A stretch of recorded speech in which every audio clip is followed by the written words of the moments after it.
Assalamualaikum warahmatullahi wabarakatuh. Bismillah, alhamdulillah, alhamdulillahilladzi ja'alana minal muslimin wal mu'minin. Wassalatu wassalamu ala sayyidina habibina wa qurrati a'yunina wa maulana Muhammadin sallallahu alaihi wasallam wa ala alihi wa ashabihi wa tabi'in wa tabi'i tabi'in bi ihsanin ila yaumiddin, amma ba'd. Wa qala fi du'a rabbi shrah li sadri wa yassir li amri wahlul 'uqdatam min lisani yafqahu qawli. Allahumma sakhkhir lana lisana sidqi waj'alhu mahallal fahmi lil khitab wan nutqa bis shawab wal amala bis sunnati wal kitab. Allahumma aftah lana abwabal ilmi wa zidna ilma wa fahma wa alhiqna bis salihin. Allahumma aftah alaina futuhal arifina bi hikmatika wa anshur alaina rahmataka wa zakirna ma nasina ya dzal jalali wal ikram walhamdulillahi rabbil alamin. Qala muallif hadzal kitab Syekh Ibnu Athaillah Sakandar rahimahullahu taala wa nafa'ana bihi wa bi ulumihi wa a'ada alaina min barakatihi wa karamatihi. Allahumma wafiqna li isabati shawab wa janibna zayga wal irtiyab wa anfa'na wal muslimina bima hawa hadzal kitab ala hadhihi niyatil hasanah wa bi kulli niyatin salihah. Al-Fatihah. A'udzu billahi minasy syaithanir rajim. Bismillahirrahmanirrahim. Alhamdulillahi rabbil alamin arrahmanir rahim maliki yaumiddin. Iyyaka na'budu wa iyyaka nasta'in ihdinas siratal mustaqim siratal ladzina an'amta 'alaihim ghairil maghdubi 'alaihim waladdallin. Alhamdulillah, Bapak-bapak sekalian, pada kesempatan malam hari ini insyaallah kita akan bacakan lagi untayan hikmah dari Syekh Ibnu Athaillah Sakandari, yang mana pada pertemuan sebelumnya kita sudah diingatkan bahwa kun bi awsafi rububiyatihi muta'alliqan wa bi awsafi ubudiyatika mutahaqqiqan. Jadilah engkau orang yang selalu bergantung kepada sifat-sifat Tuhanmu dan selalu mengukuhkan sifat-sifat kehambaanmu. Artinya apapun yang kita lihat di dalam diri kita, maka wujudnya kita itu bergantung kepada wujudnya Allah. Kuasanya kita bergantung kepada kuasanya Allah. Mulia dan tidaknya kita pun semuanya bergantung kepada Allah Subhanahu wa taala. Tak ada satupun dari segala sesuatu yang ada di dalam hidup kita ini laka wa minka, milik kita asli dan tidak juga dari kita murni. Artinya semua hanya titipan dari Allah dan anugerah dari Allah Subhanahu wa taala. Nah, sehingga sebagai dalil bahwa seseorang itu harus menjaga ta'alluqnya dengan Allah atau hubungannya, bergantungnya terus kepada sifat-sifat Allah dan selalu mengukuhkan sifat-sifat kehambaannya, maka Syekh Ibnu Athaillah Sakandari akan memberikan kita untayan hikmah yang selanjutnya, yang ini kad dalil ala ma zakarahu anifan, seperti jadi dalil kepada hikmah yang sebelumnya atau penguat dari hikmah yang sebelumnya. Apa kata Syekh Ibnu Athaillah Sakandari? Mana aka antadda'iya ma laisa laka mimma lil makhluqin. Allah melarangmu mengaku-ngaku atau mengambil sesuatu ma laisa laka, sesuatu yang memang bukan milikmu, mimma lil makhluqin, yang mana sesuatu itu adalah milik makhluk yang lain. Artinya kita nggak boleh ngaku-ngaku dan nggak boleh mengadopsi atau mengambil sesuatu yang bukan milik kita, baliknya sesuatu itu milik orang lain, makhluk yang lain. Kan nggak boleh ya Pak. Artinya kalau nggak gasap ya nyolong, gasap, nyolong, apalagi lah dan sejenisnya lah, zolim lah perbuatan seperti itu. Nah, kemudian timbul satu pertanyaan, apakah fayubihu laka Allah memperkenankanmu antadda'iya wasfahu, mengakui sifat-sifatnya, wa huwa rabbul alamin, sedangkan Allah adalah Tuhan semesta alam. Andaikan barang yang milik kita saja nggak boleh kita aku-aku, gimana kalau yang kita aku-aku itu adalah sifatnya Allah Subhanahu wa ta'ala. Nah, kira-kira boleh nggak seperti itu, kata Syekh Ibnu Athaillah As-Sakandari. Nah, sehingga apa maksud dari hikmah tersebut, tapi sedikit gambarannya sudah ada mungkin Pak ya. Nah, jadi andaikan kita sesama makhluk saja, apa yang ada di orang lain kita nggak boleh akui itu milik kita. Nah, gimana kalau sekarang sesuatu yang milik Allah malah kita dakwah itu milik kita? Nah, kira-kira gimana orang yang seperti itu? Nah, aurada hadza Syekh Ibnu Athaillah As-Sakandari, dan insyaallah kita akan bacakan syarahnya ini dari kitabnya Syekh Ibnu Ibad ya, Pak. Kata beliau, aurada hadza kadalili ala ma dzakarahu anifan. Ini seperti dalil untuk hikmah yang sebelumnya. Artinya seorang hamba harus selalu bergantung kepada sifat Tuhannya dan mengukuhkan sifat sejati kehambaannya. Nah, kenapa bisa seperti itu? Annahu la hadzalil abdi, karena kita memang nggak punya apa-apa min sifati maulahu, dan kita pun kepada sifat Allah itu tidak ada bagian apa-apa kecuali hanya bergantung saja. Artinya gini, ketika kita menggantungkan diri kita kepada kekayaannya Allah, akhirnya kita diberilah Allah kekayaan, karena sejatinya kita seorang hamba adalah fakir, sedangkan Allah sifatnya adalah maha kaya. Nah, kemudian kekayaan ini diberikanlah kepada kita sebagai makhluknya. Boleh nggak kita sebagai hamba mengakui bahwa kita punya sifat kaya? Nggak boleh berarti. Kenapa? Karena itu sifatnya adalah sifat Allah dan kepunyaannya kepunyaan Allah. Tapi kan kita tadi disuruh untuk selalu bergantung kepada Allah. Ya, bergantung wajib, mengakui jangan. Bisa dibedakan ya Pak ya?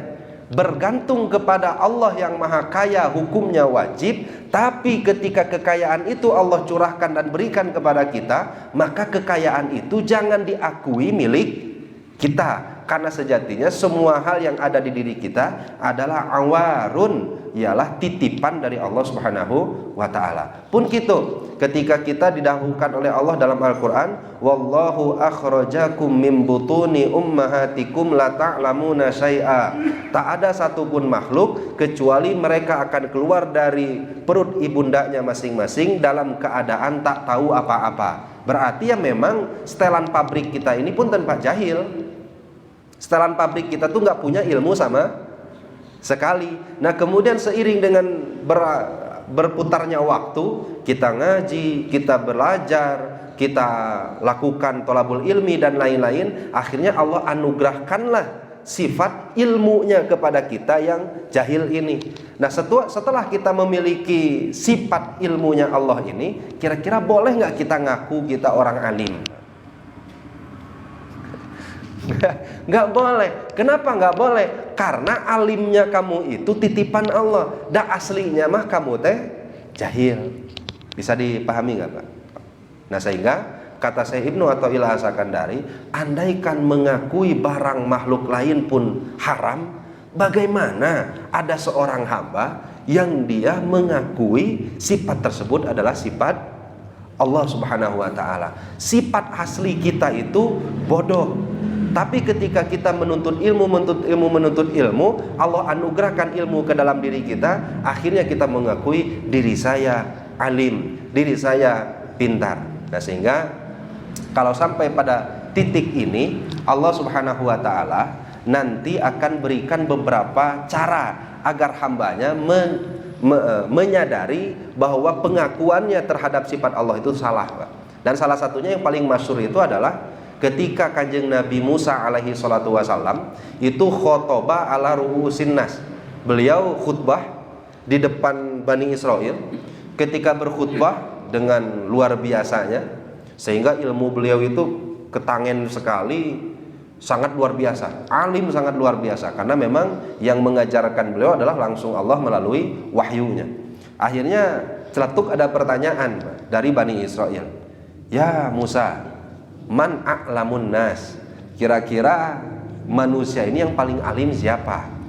Atau siapa yang paling alim di sini sajalah, di Bani Israel ini, atau seluruh makhluk Allah ini yang paling alim siapa? Maka Sayyidina Musa menjawab, ana, saya. Nah, ini rada-rada keceplosan Kanjeng Nabi Musa. Ya karena memang Kanjeng Nabi Musa melihat kealiman tersebut ada di dalam diri beliau. Ditegur tidak Pak oleh Allah? Ditegur ya Pak ya. Akhirnya kan ada kisah di surat Al-Kahfi bahwa kata Allah Subhanahu wa taala, enggak, bukan paling alim. Ada hamba saya yang lebih alim dari kamu. Ngan saya tamar resepna cicingna di pinggir pantai. Juk teh angkat ditujuk. Akhirnya ketemu dengan siapa Pak? Kanjeng Nabi Khidir alaihi salatu wassalam. Apa tujuan Kanjeng Nabi Musa? Akhirnya bergurulah kepada Nabi Khidir. Ngan hebat. Nabi Khidir itu punya syarat. Kalau mau pesantren dengan saya syaratnya cuma satu. Kumaha bayaran? Bukan.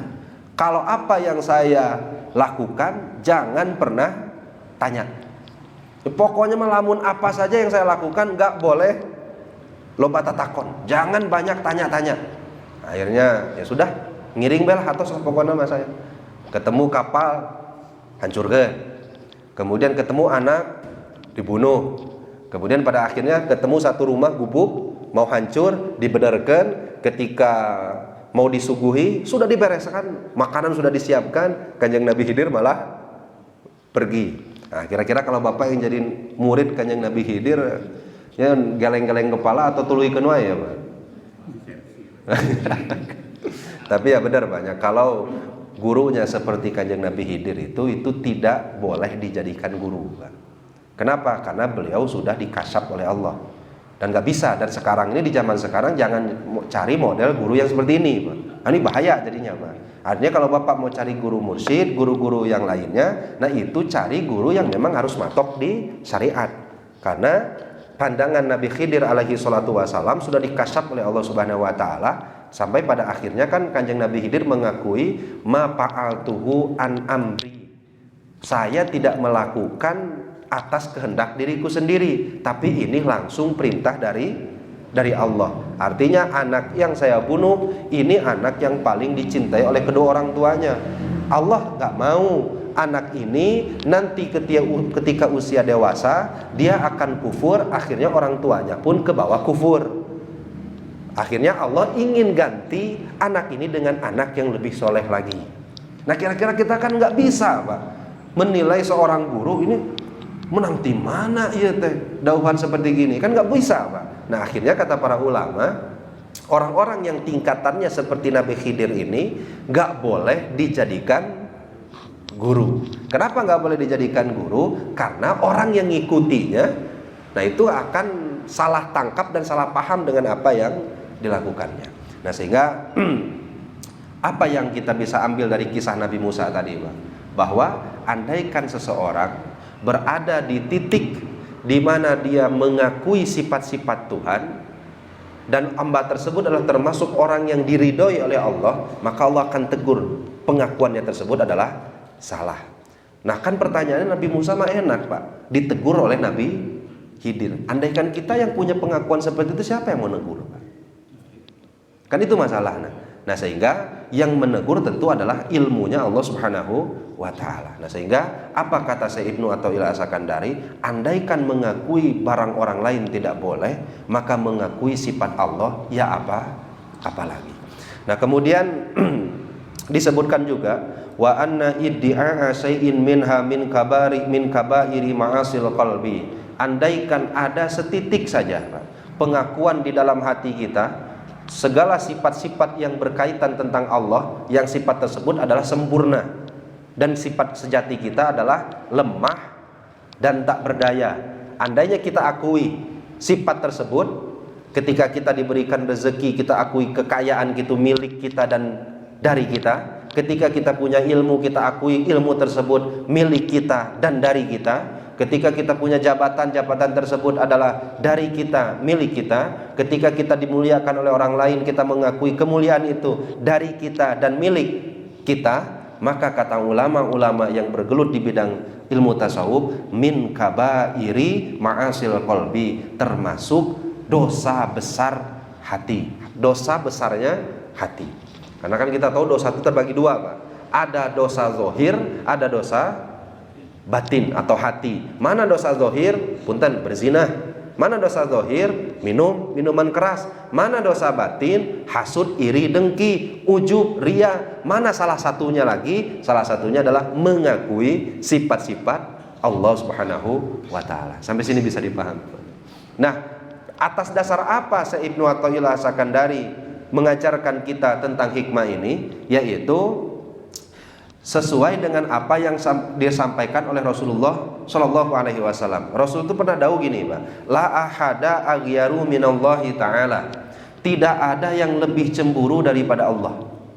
Wa min ghiratihi, dan sebahagian dari sekian banyak yang menyebabkan cemburu Allah. Wa min ghiratihi, dan dari sekian banyak cemburunya Allah, annahu harramal fawahisha ma dhahara minha wa ma batan. Allah mengharamkan seorang hamba melakukan dosa-dosa baik zahir ataupun batin. Karena ketika seorang hamba melakukan dosa zahir ataupun dosa batin, Allah akan cemburu. Nah, pertanyaannya, cemburu itu maksudnya apa, Pak? Nah, karena kadang kan kalau kita tuh makna cemburu itu seperti cemburunya wanita yang ada di dunia ini, Pak. Kalau ada orang lain mendekati wanita kita, cemburu atau tidak, Pak? Cemburu. Apa cemburu itu berarti, Pak? Nah, kan nggak mungkin juga, Pak, kalau kita maknai cemburu itu seperti cemburunya makhluk. Artinya ketika ada yang mendekati wanita kita, mendekati istri kita, kemudian ada rasa sakit di dalam hati kita. Oh gitu maksudnya Allah sakit hati kalau kita berbuat dosa besar? Enggak. Tapi pada akhirnya kalau ada orang cemburu, senang atau tidak, Pak?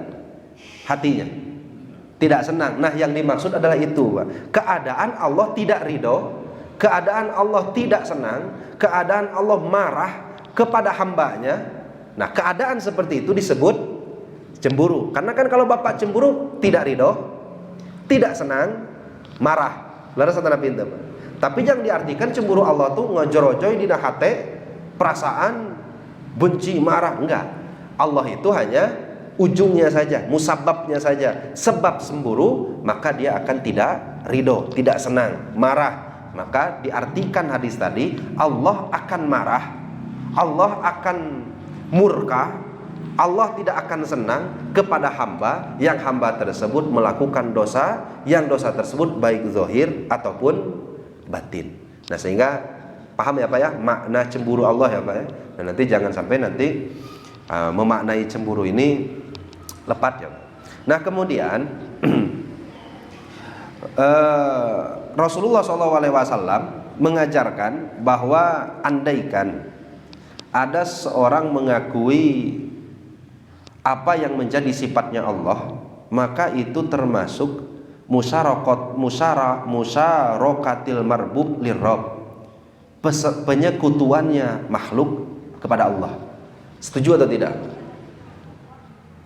Andaikan ada seseorang mengiktikadkan sifat-sifat Allah di dalam dirinya, maka perbuatan tersebut adalah penyekutuan seorang makhluk kepada Tuhannya. Iya atau tidak? Nah, ini kalau ngaji kayak gini kudu mikir babarengan, Pak. Nah, kenapa bisa disebutkan menyekutukan Allah? Nah, gini biar pahamnya, Pak. Allah itu kuasa. Yakin, Pak? Yakin. Innallaha ala kulli syai'in qadir. Allah itu kersa, artinya berkehendak, dan kehendak Allah itu mutlak, enggak ada yang bisa menghalangi. Idza aroda syai'an ayaqula lahu kun fayakun. Nah, kemudian ketika Allah yang kuasa ini yang menjadi i'tikad kita, kemudian kekuasaannya ini kita akui sebagai makhluknya, berarti sifat Allah yang esa ini menjadi ada dua. Kalaulah sifat Allah tadi jadi dua kudrotnya, maka itu sekutu bagi Allah. Laras satana pintu. Karena kan Allah itu kudu wahdaniyah. Apa wahdaniyah itu? Sifat esanya satu, sifat kudrotnya satu. Artinya kudrotnya satu, Allah lah yang hanya satu-satunya zat memiliki kudrot, kuasa. Ketika seorang hamba meyakini dirinya gara-gara gagah, kuat tenaganya, oh saya mah orang yang berkuasa, kira-kira mencekutukan Allah atau tidak? Mensekutukan. Kenapa mensekutukan Allah? Berarti kamu bikin tandingan kudrat buat Allah. Nah, sehingga apa kata ulama-ulama tasawuf? Wa min kabairi ma'asil qalbi, mengakui sifat-sifat yang hak bagi Allah termasuk maksiat besar hati seorang hamba. Nauzubillah, summa nauzubillahi min dzalik. Nah, sehingga kita berlindung kepada Allah. Bahkan disebutkan oleh Rasulullah SAW, andaikan hal itu terjadi, wa tasjila alaihi bistihqaqit tardi wal bu'di, seorang hamba yang mengakui sifat Tuhannya akan seakan-akan hamba tersebut mengasongkan dirinya. Apa ngasongkan diri itu, Pak? Menyodorkan dirinya agar dijauhi dan semakin jauh dari Allah Subhanahu wa ta'ala. Bahkan Rasulullah SAW pun menyebutkan al-kibriya'u ridai, keagungan itu, kesombongan itu adalah selendangku, wal azamatu izari, sedangkan keagungan, kemahaluhuran, kebesaran itu adalah izari, celanaku kata Allah, atau sampingku kata Allah. Berarti Allah di celana, lamun gitu, lamun itu. Nah, ini hanya kiasan saja banyak. Artinya apa? Artinya takabur, merasa agung, merasa bisa, kemudian sifat-sifat yang sempurna, itu pakaianku kata Allah. Jangan kamu pakai. Kan gak nyewa tuh, Pak. Punten, saya pakai pakaiannya Pak Gun-Gun, boleh atau tidak, Pak? Nah, ya, Pak Gun-Gun dipoekeun pakaian nanti, bawa pakaian Pak Gun-Gun, boleh tidak, Pak? Enggak boleh, dah bukan haknya. Nah, sekarang yang pakaian makhluk saja nggak boleh, apalagi pakaiannya Allah. Nah, berarti bukan berarti ini Allah punya pakaian ya, Pak ya. Ini hanya kinayah saja, kiasan saja. Apa yang layak untuk Allah, sematkan untuk Allah. Apa yang layak untuk makhluk, sematkan saja untuk makhluk. Nah, sehingga Syekh Ibnu Athaillah As-Sakandari mengingatkan kita bahwa setiap segala sesuatu yang sifatnya sempurna itu sambungkan kepada Allah. Segala sesuatu yang sifatnya kurang, hina, sambungkan kepada diri kita sebagai hamba. Suatu saat kemudian buktilah dawuh Allah Subhanahu wa taala dalam Al-Qur'an. Allah Subhanahu wa taala dawuh, Allahumma malikal mulki, Allah lah yang memiliki kerajaan. Tu'til mulka man tasha, Allah yang memberikan kerajaan, kemuliaan kepada siapapun. Wa tanzi'ul mulka mimman tasha, Allah juga yang akan mengambil kerajaan tersebut dari siapapun tanpa bisa ada yang menghalangi. Wa tu'izzu man tasha, Allah juga yang memuliakan siapapun yang Ia kehendaki. Wa tuzillu man tasha, dan Allah juga yang bisa menghinakan siapapun yang Allah kehendaki. Sehingga kalaulah timbul pertanyaan ketika kita dimuliakan oleh orang lain, dijawablah oleh kita, ditanyakanlah kepada kita, jadi kita tuh mulia atau bukan? Ketika kita dimuliakan oleh orang lain, kemudian ada yang bertanya kepada kita, jadi kita tuh mulia atau tidak?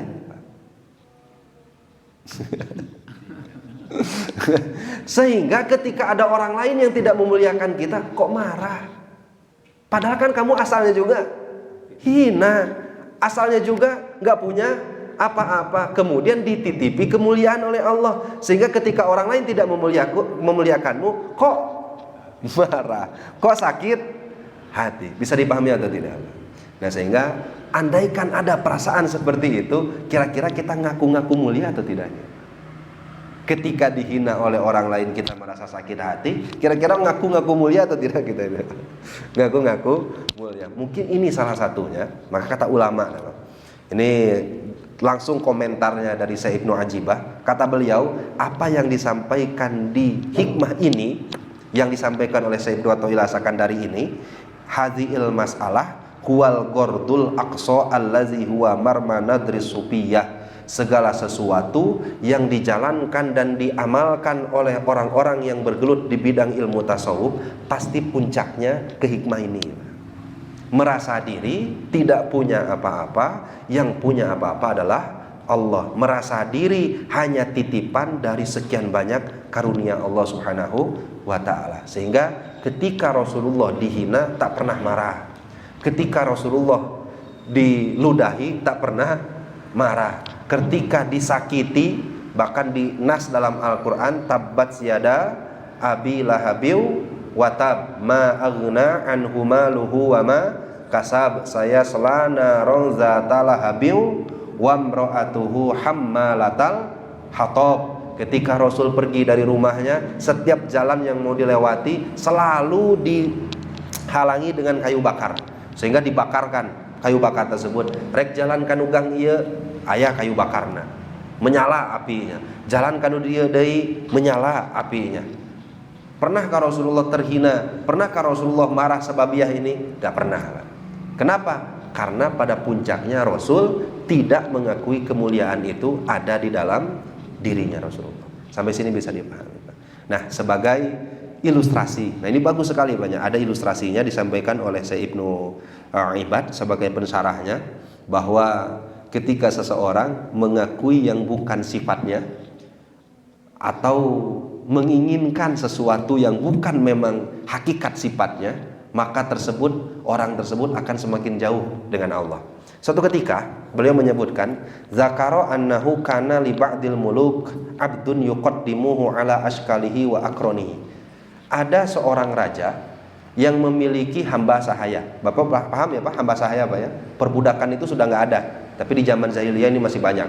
Ada seorang raja punya budak luar biasa, hamba sahaya, yang yuqaddimuhu ala ashkalihi wa akronihi. Dia akan memprioritaskan, menghormatinya, memuliakannya, bahkan diprioritaskan daripada budak-budak yang raja miliki. Ini satu budak nih, anggap aja si Pulan aja. Si Pulan ini sangat diprioritaskan oleh raja. Akhirnya suatu hari, pasaka ahlu iqlimin amilahum ilal malik. Orang yang rakyat yang dipimpin oleh raja tersebut ngadu ke raja. Ngadu bahwa daerah yang mereka tempati, amilnya atau pemimpin mereka nggak ada, maka pilihkan mereka satu orang pemimpin untuk wilayah mereka. Apa kata raja? Ya sudah, takhayyaru man syi'tum, kalian pilih siapa yang kalian mau angkat jadi pemimpin, walihi alaikum, nanti aku akan berikan dia jabatan. Nah, apa kata penduduknya? Akhirnya faktaru zalikal abda, kami pilih abid yang itu saja, hamba sahaya yang sering engkau hormati saja. Nah, akhirnya mereka memilihlah hamba tersebut, tapi kata raja, tunggu dulu, roji'uhu, tanya dulu ke dia. Pak ini ikhtarol wilayah, kalau dia mau, ya saya nanti angkat. Kalau nggak mau, jangan dipaksa. Artinya sebelum diangkat jadi pemimpin wilayah kalian, ini hamba sahaya ini, budak ini, tanya dulu mau atau tidak. Akhirnya parogibal gulamu pil wilayah, mau diangkat jadi wilayah. Artinya si hamba sahaya tadi yang khidmah kepada seorang raja, dan raja sudah mulai memuliakannya, memilih menjadi pemimpin di tempat yang lain. Akhirnya raja tadi ya sudah, sok angkat jadi pemimpin kalian. Diangkatlah jadi pemimpin. Nanti ketika dia jadi pemimpin, muliakan semulia-mulianya. Namun di belakang itu, raja tersebut mandasa, dia menyuruh orang lain bersembunyi-sembunyi, wadasa mayyarusu alaihi ma'a wirdin. Ketika nanti mau diangkat menjadi pemimpin di wilayah tersebut, angke taburin bunga, kata raja tersebut. Tapi di bunga tersebut celupkan racun. Nah, jadi ketika diangkat jadi raja, diangkat jadi pemimpin di satu wilayah, kata raja tadi, Pak. Nah, itu si hamba tadi sambut. Dan ketika sambut kan biasanya sok diaurkeun bunga nih banyak. Nah, bunganya isi racun katanya.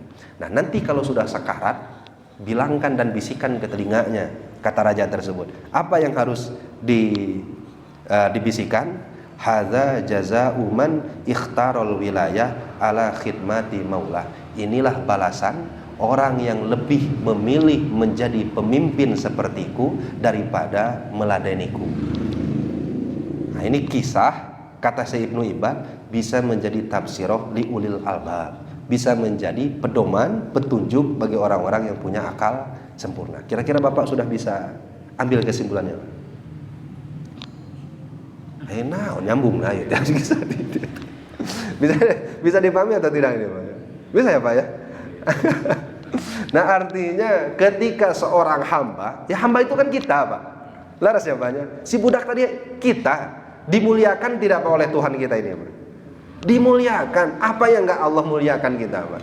Kita mau bernapas dikasih gratis, kita mau sholat Allah berikan, kita mau ibadah ya diberikan, dengan rezekinya pun tanpa minta Allah berikan, setiap masalah jalan-jalan keluarnya Allah berikan. Namun ketika kita sudah dapatkan itu semua, kita lupa bersyukur, malah sifat yang dititipi tadi, kekayaan yang dititipi tadi, sifatnya malah kita akui. Maka nanti Allah kan tinggal bisik ke telinga kita, oh inilah balasan bagi orang-orang yang tidak mau meladeniku, malah memilih menjadi orang yang mengakui sifatku. Sama seperti hamba tadi memilih ingin menjadi raja seperti raja tadi daripada berkhidmah kepada tuannya. Sehingga mudah-mudahan kita sing dijaga, diraksa oleh Allah Subhanahu wa taala, tidak mengakui sifat-sifat yang hak tersebut, sifat tersebut adalah haknya Allah. Kita kembali mengkukuhkan bahwa sifat kita adalah lemah, sifat kita hina, sifat kita tak punya kekuatan, tak punya daya, tak punya upaya. Sering kita ucapkan la haula wala quwata illa billah sebagai pengingat bagi kita, memang kita nggak punya kekuatan, memang kita nggak punya daya upaya.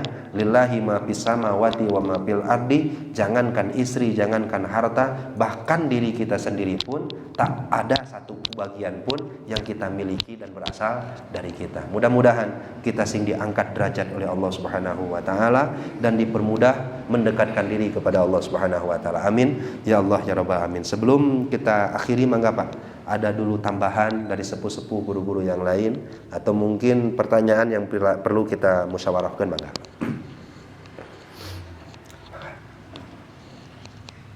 Salah satu tugas manusia adalah menjadi khalifah atau wakil Allah. Yang saya pahami seperti itu.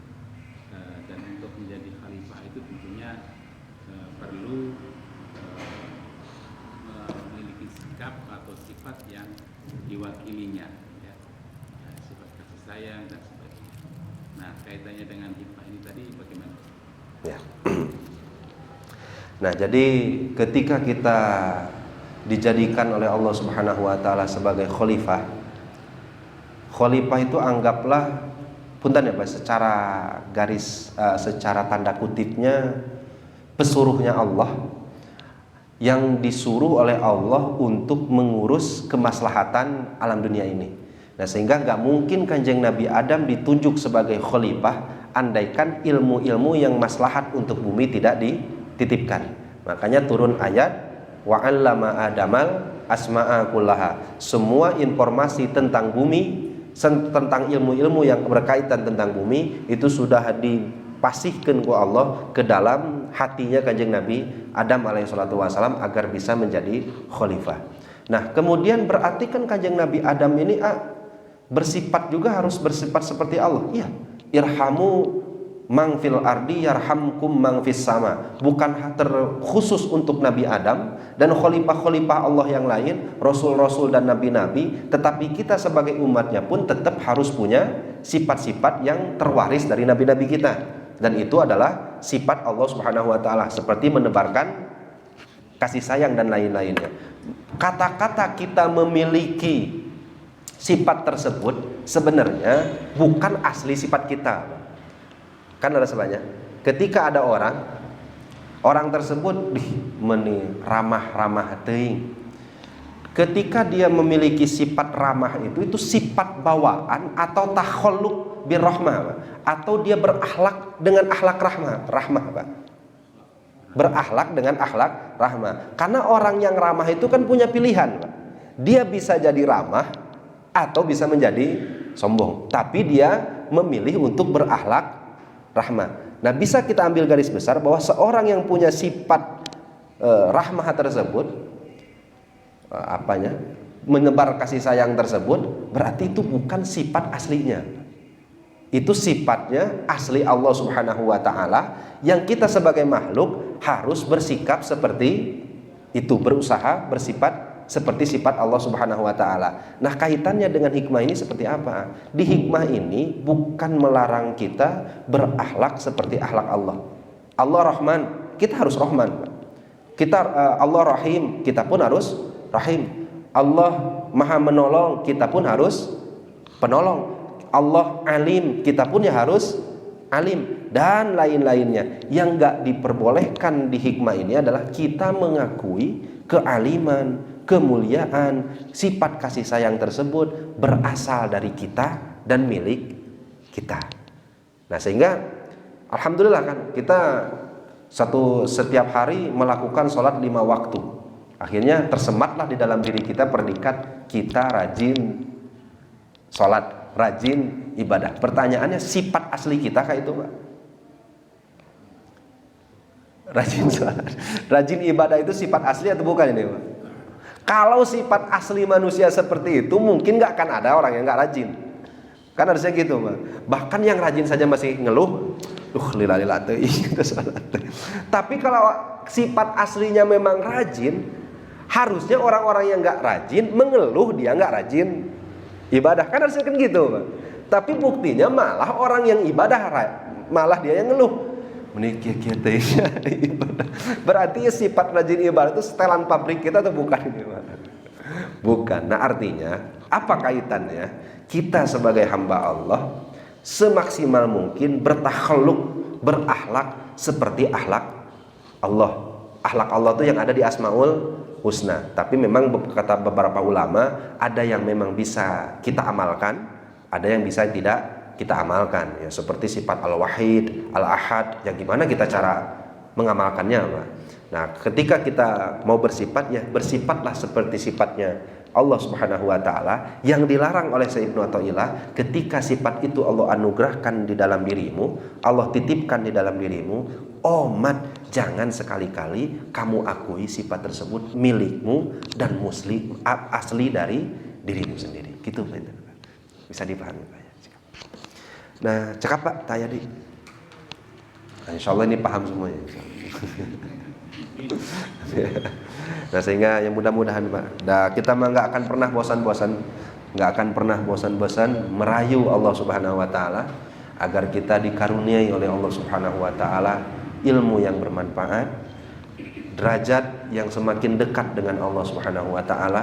Allah Subhanahu Wa Taala berikan madatnya, imdadnya kepada kita. Allah karuniakan kita dengan karunia-karunia yang Allah karuniakan kepada orang-orang yang dekat dengan Allah Subhanahu wa taala. Panginten sakitu wae anu kapihatur wal afu minkum. Wassalamualaikum warahmatullahi wabarakatuh.